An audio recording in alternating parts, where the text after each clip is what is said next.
Oke, tepuk tangan dong. Udah langsung ketahuan tadi ya. Wah, itu Iya, Nina pantesan kita nggak Nugroho. boleh manggil. Tetap nggak Makanya boleh nggak boleh manggil. manggil ya, Mas Habibul ya.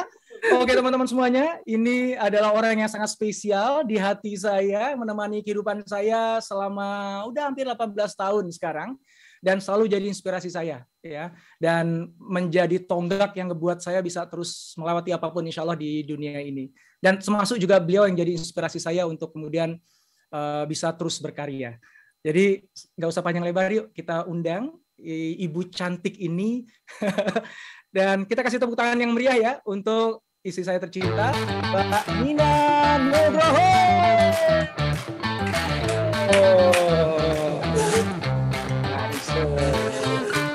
Ayo goyang dulu.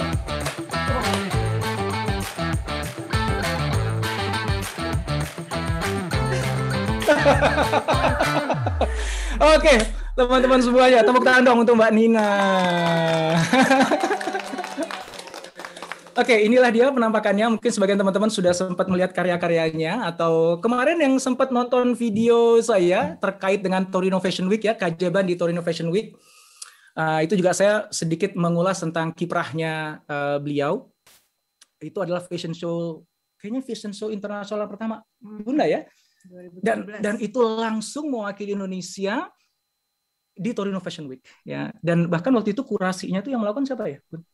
Waktu itu Samuel Watimena. Nah, kalau teman-teman orang fashion tahu banget tuh ya, itu udah kayak senior banget, dia jawara di dunia fashion. Itu mengkurasi, dan nanti Bunda bisa cerita ya.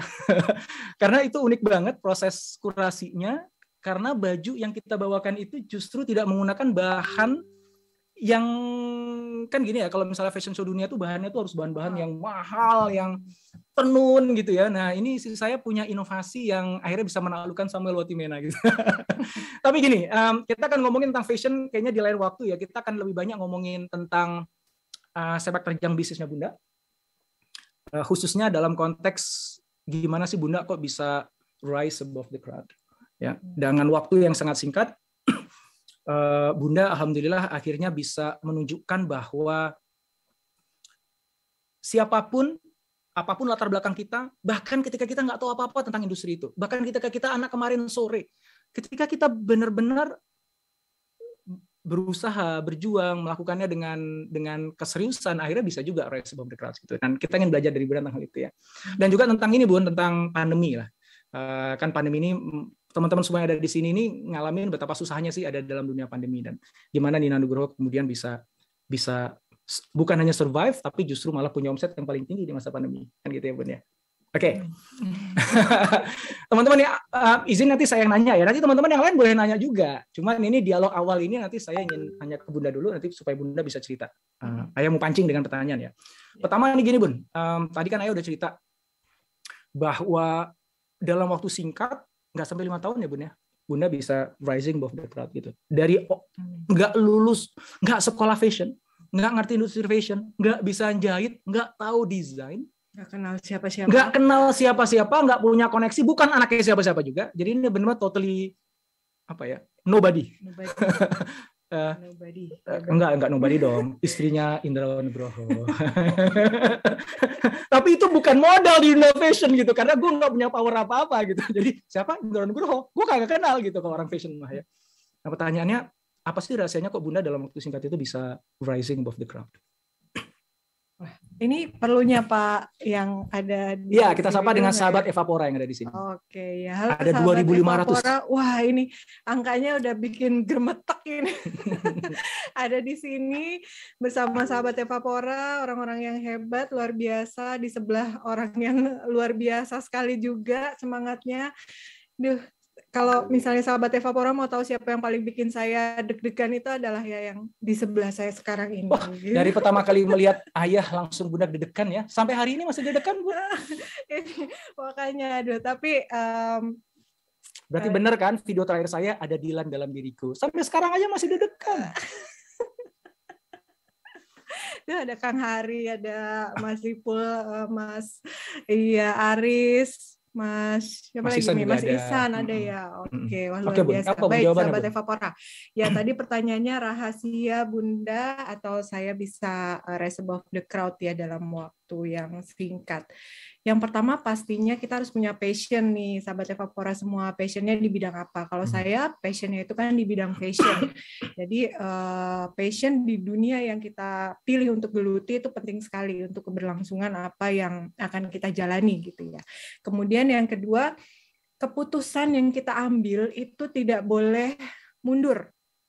Jadi begitu kita sudah memutuskan sesuatu, kita harus terus bergerak maju ke depan dan harus serius gitu menjalaninya.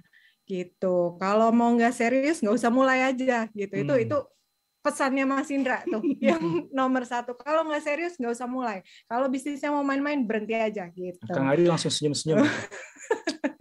Tiap hari di tempat gitu yang ngomongin. Iya sama Kang ya, sama istrinya juga begitu, jangan sedih pemirsa.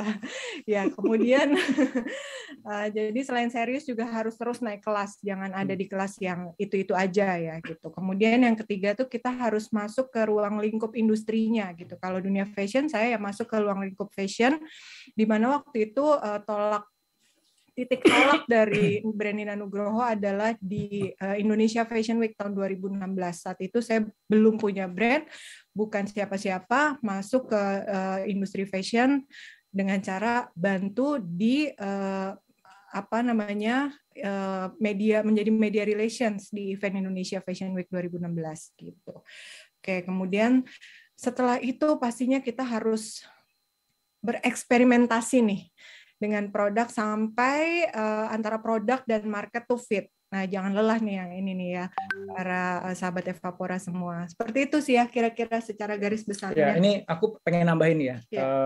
Jadi hal yang menarik kan tadi kan Mbak Nina cerita ya bahwa dia bukan siapa-siapa, nggak ngerti apa-apa tentang industri itu, nggak kenal siapa-siapa gitu. Terus cuman pengen gitu punya fashion brand, pengen berkarir sebagai fashion designer gitu. Pengen bangun bisnis lah di situ. Kan pertanyaannya terus gimana dong caranya kan gitu kan ya, aku nggak kenal siapa-siapa, nggak bisa siapa. Ya akhirnya ya cari jalan supaya dalam waktu singkat Bunda bisa kenal sama banyak orang, bisa tahu industrinya kayak gimana, bisa tahu jeroannya itu kayak gimana, dan punya jaringan. Terus gimana caranya? Pernah kita pikir apa kuliah lagi ya, kuliah berapa lama? 4 tahun, kelamaan. Kursusnya apa? Jahit. Mau jadi pebisnis atau mau jadi tukang jahit? Ya enggak, mau jadi pebisnis, terus gimana caranya? Itu IFW tadi ya yang Bunda cerita. Ternyata ketemu begini. IFW itu di mana istri saya itu menjadi panitia, yang panitianya juga bukan siapa-siapa, ya orang suruhan dengan gaji yang tidak layak, kerjanya dari pagi sampai pagi lagi, sampai akhirnya masuk rumah sakit di ujungnya. Tapi proses itu yang ngebuat akhirnya secara cepat istri saya masuk ke dalam sebuah pusaran dunia fashion. Nah ini yang saya maksud teman-teman semuanya, bahwa kita tuh kalau mau jadi pebisnis, modal utamanya itu adalah gerak cepat, di mana ada opportunity, di situ bisa kita belajar banyak, cepat, ambil, udah. Gitu. Kalau dulu Mbak Nina, istri saya itu, aduh ya gimana ya, nanti ini akan begini, aku kan nggak ngerti apa-apa ya, nanti gini, kesalamaan gitu. Kesuwen gitu. Jadi itu menurut aku tuh lesson learned yang bagus. Kemudian juga yang tadi Bunda cerita nih, ini Ayah pengen highlight ya beberapa untuk teman-teman. Kan tadi istri saya bilang, Mbak Nina bilang kalau udah ini serius, kalau enggak gitu. Waktu itu kan karena ada ultimatum ya Bun. Iya. Karena istri saya itu udah bisnis fashion berapa sebelum Nina Nugroho lahir tuh udah berapa tahun ya Bun? 9 tahun ya kalau sekarang ya, berarti udah 4 tahun. Nah, jadi sebelum Nina Nugroho itu didirikan, istri saya udah 4 tahun berbisnis fashion. Jadi udah punya tukang jahit ya, udah punya merek Sania namanya dulu. Cuman ya begitu bisnisnya gitu. Jadi bisnis yang ini niat apa nggak sih bisnisnya gitu, ya dapat duit ada sih tapi habis aja gitu, bahkan kadang-kadang kurang gitu, suntikin lagi sama si investornya yaitu suaminya sendiri. Cuman ini nggak jelas nih gimana nasib bisnis gitu, sampai akhirnya ada ultimatum tadi itu ya, gini, Sania tutup udah, sekarang pilihannya cuma 2, setelah tutup ya udah, atau Bunda memang bener pengen start serius, kalau mau serius kita mulai dari awal gitu, ayo invest kalian aja. Ini ada uang nih habis pensiun waktu dari Kubik ya, habis terima uang pensiun. Ini Ayah ikhlas nih, uang sekian banyak, ini Ayah kasih sepenuhnya ke Bunda nih. Tapi harus serius gitu. Nah karena kondisi yang udah nggak ada pilihan lain, ini harus diseriusin, itu ternyata yang akhirnya menjadikan itu bangkit. Ini teman-teman udah makin lihat ya bahwa kalau kita bicara mau keluar dari pandemi nih, karena topik kita pandemi ya, faktor yang sifatnya tadi itu ya non technical itu sebenarnya yang matters most. Israel nggak ngerti apa urusan teknis, tapi dia punya sesuatu dalam dirinya yang akhirnya ngebuat dia akhirnya ketemu aja jalannya gitu bisa terakselerasi gitu ya. Dan eksperimen itu sih ya tadi terakhir ya, eksperimentasinya itu teman-teman kalau ditanya berapa kali sih saya gagal, udah nggak tahu hitungannya udah berapa tuh ya, udah banyak banget ya. Duit yang kurang, duit yang habis juga udah berapa, udah kagak, gue udah malas ngitung lagi, gue rugi berapa udah malas ngitung lagi itu, daripada nanti jadi berantem kan gitu kan. Mendingan udah ikhlasin aja deh gitu. Ya ini basic ya. Jadi rising above the crowd sebenarnya nggak mensyaratkan Anda siapa atau bahkan apa skill yang Anda miliki. Anda bisa start dari nol, dalam waktu singkat Anda bisa rising above the crowds. Ya. Yang berikutnya, Bun. Kan tadi Bunda juga cerita tuh nggak mudah ya bangun bisnis ya. Tadi banyak gagal berapa kali, rugi finansial, rugi masuk rumah sakit beberapa kali istri saya itu. Apa sih hal yang ngebuat Bunda tetap terus mau berjuang di tengah kesulitan itu, bahkan termasuk di pandemi ini. Awal-awal pandemi ini kan susah kan Bunda, berat gitu, dan tetap aja Bunda tetap terus maju aja, udah nggak ada cerita, nggak kebayang angkat bendera putih itu, nggak kebayang sama sekali gitu, bahkan berhenti aja nggak gitu, maju. Nah itu apa yang menggerakkan Bunda itu apa? Yang pertama pastinya yang jadi motivasi besar ya kenapa mulai bisnis Nugroho gitu kan, itu yang pertama pasti pengen berbakti nih ya awalnya pada kedua orang tua gitu, pengen berbakti pada orang tua, pengen ngasih lebih banyak, pengen jadi anak yang bisa dibanggakan sama orang tua gitu, sesederhana itu gitu. Kemudian berkembang pengen jadi bunda yang bisa jadi tauladan lah untuk anak-anak gitu. Kemudian berkembang lagi pengen menginspirasi perempuan muslimah di Indonesia melalui produk-produk yang dikeluarkan oleh Nina Nugroho gitu. Kemudian nih sekarang ada mimpi yang lebih besar lagi nih ya, yang terus menjadi suntikan motivasi untuk aku pribadi terus berjuang ya di Nina Nugroho, itu adalah pengen bermanfaat untuk sebanyak mungkin perempuan Indonesia, manusia di muka bumi ini gitu. Jadi jangan sampai nanti di akhir hari kita dipanggil, kita nggak ada yang doain, nggak ada yang datang, nggak ada yang inget siapa sih kita itu takut banget. Jadi melalui Nina Nugroho ya itu bisa jadi jalan yang tercepat dan terbesar untuk kita bisa berbagi manfaat ke orang lain. Itu sih. Ini teman-teman kalau udah baca bukunya Rise Above the Crowds atau nonton serial videonya tahu ya, ini salah satu dari langkah pertama dari Rising Above the Crowds adalah find your purpose. Jadi pada akhirnya yang menggerakkan teman-teman semuanya nanti untuk keluar dari pandemi atau apapun masalah yang ada dalam kehidupan adalah the strength of purpose tadi, kekuatan purpose tadi gitu ya. Tapi kok tadi banggakan orang tua, teladan anak, manfaat. Kok ya nggak disebut? Nggak ada. Ini suaminya terlalu posesif ini soalnya. Ya, membanggakan lah, menjadi tauladan anak-anak dan bikin bangga suaminya. Nah itu gitu. Disebut. Biar kalau kemana-mana diajak, kemana-mana dikenalin. Gitu. Kang Hari senyum lagi nih. Oke, Bun, ini waktunya pendek nih, Bun. Pertanyaan berikutnya, Bun ya. Kan tadi Ayah juga cerita ya ke teman-teman di sini, ke sahabat Evapora, bahwa di masa pandemi itu justru Nina Nugroho itu omsetnya paling gede. Ya. Udah cerita. Karena, nah pertanyaannya kok bisa? Nah, apa sih yang ngebuat justru kok di masa pandemi omsetnya kok malah paling gede gitu? Oke, omsetnya kenapa paling gede di masa pandemi ini? Yang pertama, yang paling penting dulu nih, yang paling mendasar dulu adalah kita punya database pelanggan nih. Para sahabat Evapora semua, Nina Nugroho punya database pelanggan yang dikumpulkan, yang itu kemudian bisa jadi aset yang penting sekali untuk Nina Nugroho gitu. Kemudian yang kedua, pastinya pelanggan itu ya udah jadi aset, jangan cuma didiemin ya, tapi kita jalin hubungan yang baik dengan pelanggan.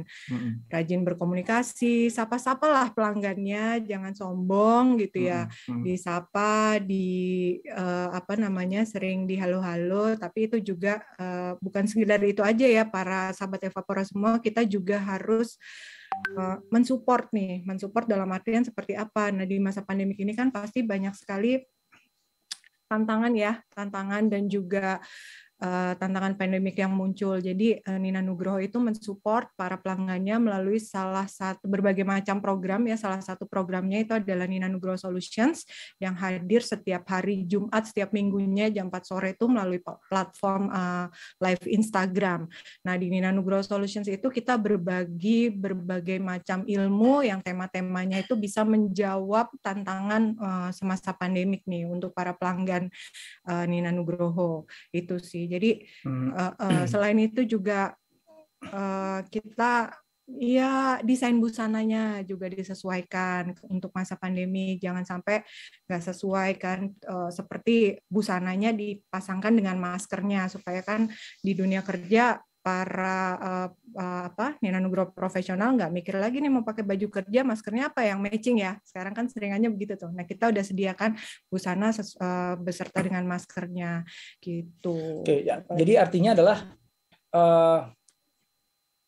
kan kenapa di masa pandemi justru malah omsetnya naik gitu. Ya. Kalau tadi Ayah melihat yang di jawaban Bunda kan berarti kan kedekatan Bunda sama pelanggan tuh nomor satu. Kedua adalah Bunda bisa memberikan solusi kepada pelanggannya Bunda di masa pandemi dalam konteks memang tantangannya mereka di masa pandemi gitu ya. Ya. Jadi itu ada dua hal tuh berarti teman-teman ya. Pertama adalah gini, ketika pelanggan kita ini ada dalam masa pandemi, mereka tuh lagi susah loh. Jadi yang susah tuh bukan cuma kita doang. Ya. Saran saya teman-teman, fokuslah kepada kesusahannya pelanggan Anda. Jangan fokus pada kesusahan Anda. Karena kalau Anda fokus pada, aduh gue susah nih, gue nggak bisa jualan, gue nggak bisa begini-gini. Nah itu udah selesai dah, ide Anda berhenti. Tapi kalau Anda shift fokusnya bahwa, pelanggan gue lagi susah sekarang. Dia harus kerja dari rumah. Yang harus ke kantor, dia agak ribet di sini, tapi dia harus tetap presentasi ke klien, harus gini-gini. Gue bisa support apa ke dia ya? Gitu. Ya. Ya kan? Jadi fokusnya adalah kepada gimana gue bisa jadi solusi kepada pelanggan yang lagi punya tantangan besar di masa pandemi. Yang bisa gue bantu. Berarti desain bajunya harus kayak gimana ya gitu. Jadi Ayah ingat tuh waktu itu Bunda pernah buat koleksi work from home, betul ya Bun? Iya. Itu di awal pandemi. Di awal pandemi. Jadi kan istri saya kan Nina Nugroho itu kan produknya produk busana kerja, ya. Terus work from home, ya terus ngapain orang beli baju baru orang nggak ke kantor kok akhirnya buat koleksi khusus work from home. Nah itu diatur begini, misalnya gini, yang penting atasannya doang, bawahannya kagak penting gitu, karena kan pakai Zoom. Ya. Yang kedua di Zoom itu nggak boleh garis-garis, karena kalau garis-garis gambar langsung beruak.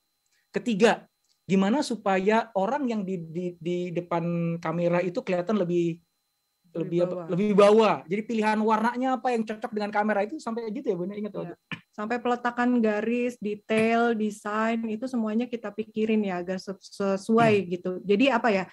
Virtual friendly lah kira-kira begitu. Jangan polka dot, jangan pakai warna yang terlalu bright seperti itu. Perpaduan warnanya juga harus balance antara yang ini dan itu dia tuh. Itu lesson. Jangan maksain kita jual produk yang sama ketika sebelum pandemi, karena situasi pelanggan kita udah beda. Betul. Gitu ya. Terus yang lain juga yang tadi Mbak Nina sampaikan itu adalah kedekatan dengan pelanggan itu loh. Jadi ketika orang lagi susah nih, kita coba berempati sama pelanggan kita ya. Pelanggan kita tuh lagi susah, hidupnya susah di tengah pandemi. Terus tiba-tiba ada brand yang mendekat kepada mereka, nggak mikirin dirinya sendiri, malah justru Mas Mbak, bukannya datang untuk jualan karena gue butuh jual ini, maka lo beli dong barang gue ya, gue lagi susah nih, susah jualan. Kata pelanggan apa? Emang lo doanya susah, gue lebih susah gitu. Nah, Mbak Nina, dia nggak melakukan itu, dia nggak langsung nge-push untuk pelanggannya beli produk, enggak, justru berangkat dari empathy. Makanya ada Nina Solution, Nina Nugroho Solution itu. Jadi pelanggannya akhirnya gini nih, perspektif pelanggan kepada brand ini, NN itu kok ngerti gue ya dalam situasi susah ini ya, dan NN itu ngajak aku dialog, ngajak ngobrol. Jadi database kita udah puluhan ribu gitu ya, dan bocoran nih teman-teman, omsetnya NN itu sekitar hampir 80% itu datangnya dari repeat purchase. Ya, repeat purchase. Di masa pandemi ya begitu. Jadi sebenarnya kita nggak perlu jualan kemana-mana, sebenarnya dari database saja itu sebenarnya 80% itu bakalan beli gitu. Dan rata-rata tuh sebulan sekali pelanggan kita beli, gitu, repeat purchase-nya itu. Dan nggak cuma satu belinya. Dan NN itu setiap 2 minggu sekali ada koleksi baru. Nah, aku maksudnya gini nih, aku pengen sampaikan.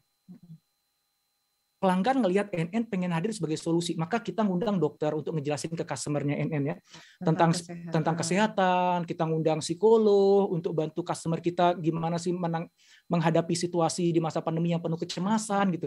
Sampai customer bilang, Nina nih apa sih, dia kok malah bukan sibuk ngejualin barangnya ke kita, kok malah sibuk pengen ngasih kita solusi sih gitu. Dan itu ngebangun bonding yang sangat kuat gitu. Sementara brand-brand yang lain sibuk nyekokin si customer beli barang gue. Nina datang, Mas, aku ngerti kamu sekarang lagi situasi seperti ini, Bu.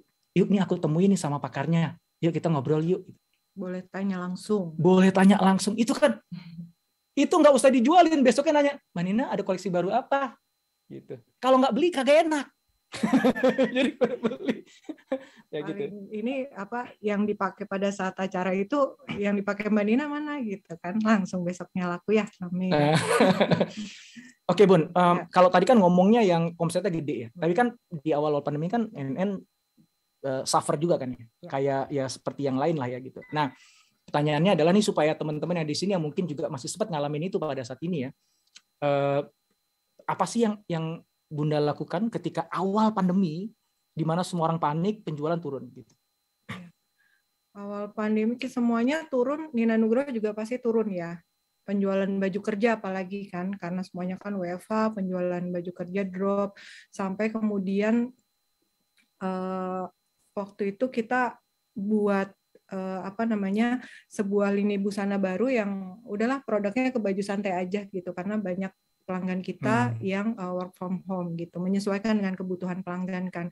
Akhirnya lahirlah brand Essensia by Nina Nugroho gitu, menyediakan busana yang berbeda, segmennya sama gitu.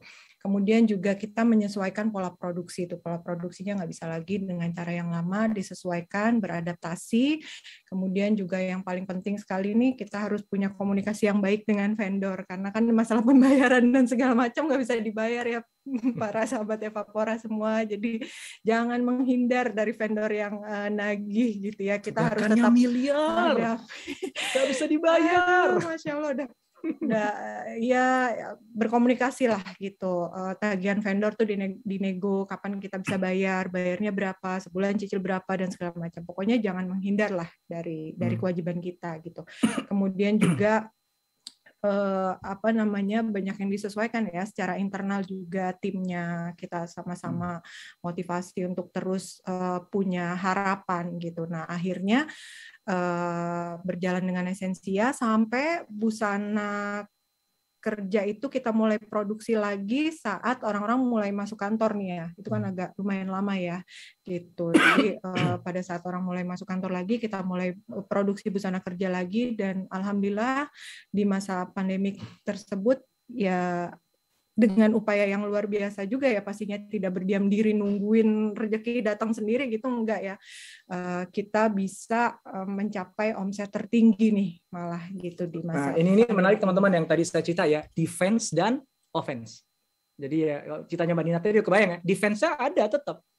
Defense-nya gimana? Ya yang nggak perlu pengeluaran ya hentikan gitu. Ya. Semua tagihan-tagihan ke vendor ya kita nego ulang gitu, dan jangan kabur, datang tunjukkan kita siap bayar. Aku cuma punya uang 10 juta, tak bayar dulu ya, nanti aku cari lagi uangnya gitu. Ya. Jadi defense beneran tuh dilakukan gitu. Saya menyaksikan sendiri gitu, dikumpulin teman-teman bangun semangatnya supaya mereka nggak patah arang dulu gitu. Tapi di saat yang sama langsung offense kan. Ya, ya. Offense itu berarti kan apa? Ya buat produk baru, keluar merek baru bahkan Essensia. Ya. Bahkan ada produk yang completely baru yang kita nggak pernah punya sebelumnya gitu. Nah, itu offense-nya dimainkan itu. Sampai kemudian ketika celah bahwa WFH itu udah pindah jadi WFO, kita udah ready gitu. Kita tinggal kejar. Oke, Bun. Mungkin banyak di teman-teman ini nanya gitu, kok Bunda dalam waktu singkat nobody, bukan desainer bahkan gitu, terus bisa manggung di panggung fashion show dunia gitu, Bun. Itu gimana Bun caranya? Saya ingat nggak waktu pas aku bela-belain untuk ngejar satu sosok orang yang penting banget di dunia fashion gitu, untuk kenalin brand Nina Nugroho, paling nggak dia pernah denger deh gitu, beliaunya tuh pernah denger deh brand Nina Nugroho. Itu aku temui gitu berbagai macam orang di dunia fashion, baik di dalam negeri dan di luar negeri gitu ya, untuk supaya mengenalkan brand Nina Nugroho. Artinya apa? Artinya kita bangun koneksi lah. Jangan malu gitu untuk mendekati orang-orang penting di dunianya.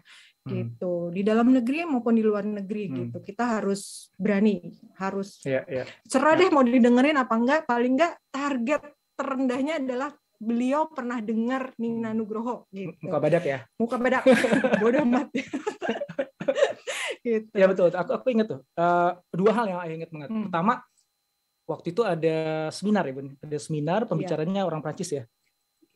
Orang Prancis, terus ada dari World Fashion Connect gitu, ada orang Indonesia yang sangat terkenal gitu-gitu. Mbak Nina duduk paling depan. Paling depan apa enggak sih? Intinya gini, aku ingat tadi lagi nih. Begitu waktu istirahat, yang lain pada makan. Apa yang dilakukan Mbak Nina? Dia samperin itu pembicaranya. Dengan PD-nya samperin pembicaranya, bahasa Inggrisnya juga rada secukupnya aja gitu kan. Toh juga orang Prancis juga bahasa Inggrisnya nggak bagus-bagus amat gitu kan. Kagak penting, pokoknya kita maju, yang penting dikenal. Ingat. Yang kedua yang ingat adalah Bunda sampai ngejar ke Kuala Lumpur waktu itu. Ya. Kalau nggak salah pergi pagi pulang sore ya. Pulang balik. Ya, karena waktu itu ada fashion show di sana dan ada orang-orang kunci yang memang itu nanti akan ngebukain jalan, ada di sana, minta izin ke saya. Pertanyaan saya cuma gini nih. Tiketnya berapa Bun harganya? 500.000 ya. Berangkat. Enggak nginep kan? Enggak, pulang. Jadi dari bandara ke lokasi ya, ketemu sama orangnya, makan siang bareng dia ya. Makan siangnya pun juga gratis ya karena ditraktir dia. Pulang ke Jakarta lagi. Modal 500.000. Kebuka jalur ke waktu itu malah jalur ke Torino kalau nggak salah ya. Ya, Torino Fashion Week. Nah, itu tuh ini pengusaha tuh begini tuh. Ya, gebrak terus, ajar terus, maju, offense terus gitu, defense-nya dijagain tapi offense. Terakhir Bun, ini waktu kita udah mau habis nih, karena habis ini mau ada Q&A. Saya yakin teman-teman punya banyak pertanyaan. Nanti Mas Aris ya yang bacain pertanyaannya Mas ya, atau ada tim Evapora siapa yang bantuin saya menseleksi pertanyaan? Iya, siap, Mas Dr. Indra. Siap. Oke. Terakhir Bun. Ini di sini ada 2.500 UMKM, Bun. Yang tadi belum selesai, boleh dilengkapi lagi. Oh iya. Iya. Jadi selain bangun koneksi, kita juga pasti harus terus menawarkan produk kita kan, para sahabat Evapora semua gitu. Jangan malu nawarin produk kita kemanapun kita pergi gitu. Kemudian juga produk yang ditawarkan itu harus produk yang berkualitas ya. Secara berkesinambungan kita terus memperbaiki kualitas dari produk kita gitu. Karena ya malu juga kalau kita kemana-mana bawa produk kita tapi nggak ada kualitasnya kan. Gitu. Terus ini juga kunci penting nih bagi majunya sebuah brand adalah jalin hubungan baik dengan media. Alhamdulillah Nina Nugroho tuh punya hubungan yang baik sekali dengan media fashion gitu, online, offline gitu. Alhamdulillah itu sangat nge-boost gitu brand Nina Nugroho untuk bisa dikenal di dalam dan di luar negeri. Seperti itu sih ya. Kemudian juga ya terus gimana caranya cari akses untuk bisa fashion show di panggung dunia. Susah apa enggak? Ya susah ya. Melalui berbagai macam kurasi, ya diberanikan saja gitu untuk kita terus bisa memantaskan diri ada di panggung dunia tersebut. Dan alhamdulillah ternyata bisa tuh berangkat tuh pergi tuh fashion show tuh di berbagai belahan dunia yang kita nggak pernah bayangin sebelumnya dalam jangka waktu ya Nina Nugroho masih muda lah. 5 tahun ya. 5 tahun gitu. Alhamdulillah. Bismillah. Yang penting punya keinginan, dicari caranya, dan terus dipantaskan baik secara produk dan kualitasnya gitu. Insya Allah ada cara. Nah ini teman-teman ya, ini mudah-mudahan teman-teman dapetin spiritnya dulu nih. Sebenarnya kalau dalam konteks kepentingan untuk dapetin rupiahnya, sebenarnya alhamdulillah saya masih bisa support istri dan keluarga gitu ya. Jadi itu bukan insentif utama gitu ya. Mbak Nina sebenarnya juga nggak harus juga kok buka usaha gitu ya, nggak harus juga kok begini. Tapi kenapa sampai sengoyoknya itu gitu, sampai gerak kemana-mana, semua jalur itu dipakai, nyari pintu sini, ketok siap pintunya, ini ketutup, cari lagi gitu ya. Nah sekaligus saya ingin ngajak teman-teman semuanya refleksi diri gitu. Sejauh mana sih teman-teman semuanya ini udah all out? Sejauh mana teman-teman tuh udah nggak ada malunya mencoba setiap cara belajar? Sejauh mana teman-teman belajar? Sejauh mana teman-teman mencoba bertumbuh? Cara belajar gimana? Cuma ikutin webinar gini doang? Kagak ngefek, udahlah. Bisnis saya tuh dari beginian, tapi gue tahu lo nonton webinar gini tiap hari juga lo besok gak akan sukses. Ya, ini baru berilmu doang. bersyukurnya mana, bersabarnya mana gitu. Ilmunya pun juga kalau cuma ilmu-ilmu yang ada di kepala kagak ngefek. Ilmu yang paling bagus tuh yang didapetin di lapangan. Makanya aku tadi kan cerita nih bahwa saya menyetujui ya, mengizinkan istri saya untuk ikut IFW jadi panitia, anak bawang, dibayar nggak seberapa tuh, kerja romusa banget di sana. Kenapa? Karena saya ngelihat itu cara paling cepat bagi Mbak Nina untuk belajar, punya akses dalam waktu 3 bulan itu benar. Gue bisa bilang begini nih, 3 bulannya Mbak Nina jadi panitia di situ dan dia masuk kemana-mana, dia kenal sama desainer ini, kenal sini-sini dalam 3 bulan. Itu lebih banyak yang Mbak Nina pelajari dan dapatkan dibandingkan dia kuliah 4 tahun. I can guarantee. Ya. 4 tahun kuliah fashion bayar mahal di universitas terbaik di Indonesia, gue lebih memilih 4 bulan dia di IFW. Tapi dengan cara dia di IFW-nya ya, karena ada orang ya, gue jadi panitia nih di IFW, tapi dia kerjain cuma administrasi, cuma ngapa-ngapain gitu ya. Lu nggak belajar juga gitu. Tapi dengan masuk ke sini, belajar dari sini, dan sebagainya gitu. So, yuk refleksi yuk malam hari ini, yuk mumpung nih di malam kemerdekaan kita ini, sejauh mana sih teman-teman benar-benar fight offense-nya seberapa baik gitu, seberapa seriusnya, seberapa niatnya, seberapa pengen belajar, seberapa pengen bertumbuhnya, seberapa siap untuk kemudian mengaku bahwa aku masih bodoh dan aku masih banyak yang dipelajari dan lain sebagainya. Mudah-mudahan itu jadi inspirasi. Bagi saya adalah inspirasi bagi saya. Mudah-mudahan juga bisa inspirasi teman-teman semuanya. Terakhir aja minta waktu 1 menit kalau bisa Bun jawabnya, Bun. Apa Bun, kalau Bunda bisa ngasih pesan ke teman-teman kita ini, ada 2.500 UMKM yang ada di sini, supaya teman-teman ini bisa di masa pandemi ini justru malah bisa bertumbuh dan akhirnya bisa rising above the crowd. Apa kira-kira, Bun? 1 menit ya. 3 hal besar sih teman-teman. Yang pertama pastinya tetap semangat. Semangat itu yang membuat kita selalu bisa bergerak ya dari satu situasi ke situasi yang lain gitu. Kemudian yang kedua, yuk kita beradaptasi. Adaptasi terus nih, karena kan situasi sebelum pandemi, setelah pandemi kan berbeda ya. Jadi kita harus beradaptasi. Kemudian yang ketiga, yang nggak lelah-lelahnya ya, untuk menemukan antara produk dan market kita tuh fit gitu. Kira-kira sepertinya sih 3 itu yang paling penting, yang yang bisa membuat pergeseran secara signifikan gitu dari kondisi sebelumnya ke kondisi yang lebih baik. Kok gitu. Bunda pinter sih? Iya, makanya aku kok jadi tambah jatuh cinta deh sama Bunda. Ya aku yang malu. Gitu ya, betul nggak jawabannya? Mudah-mudahan sih sesuai dengan dari tadi apa yang disampaikan oleh Dr. Indrawan Nugroho. Oke, ini kalau dilanjutkan bisa berbahaya kami berdua sini. Ya, mendingan langsung tanya jawab saja. Coach Indrawan, mohon maaf. Ya. Tapi Bu Nina jangan undur dulu. Kan gini, teman-teman, sedikit saya ceritakan.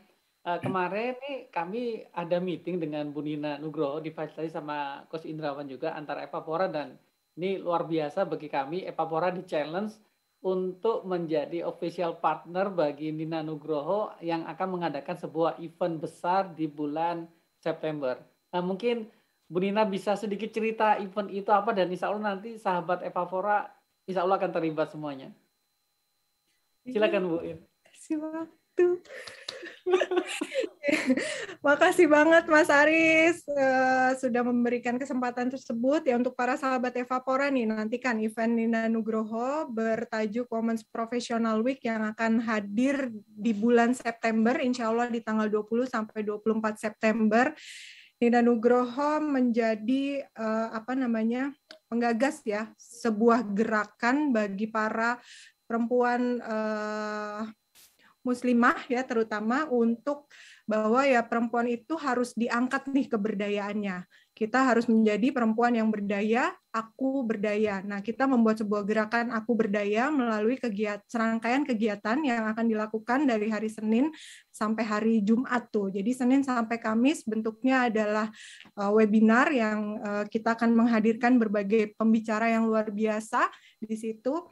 Jangan lupa hadir karena ilmu-ilmunya banyak banget yang bisa membuat kita semakin punya kualitas diri yang lebih baik. Kemudian diakhiri gongnya itu di tanggal 24 di hari Jumat bertajuk High Tea with Nina Nugroho. Nanti di situ kami akan mengundang high profile figure untuk bersama-sama bersama Nina Nugroho berdiskusi tentang bagaimana sih caranya meningkatkan keberdayaan wanita. Jadi sebagai wanita ini kan kita sebenarnya berdaya ya, cuma banyak hal yang di sekitar kita yang membuat kita tidak bisa menunjukkan keberdayaannya kita gitu. Nah di situ nanti akan hadir para high profile figur untuk bersama kita mendeklarasikan aku berdaya gitu. Kemudian juga nanti tapi itu bukan akhir dari segalanya, karena setelah acara 5 hari tersebut masih ada serangkaian acara selama 1 tahun ke depan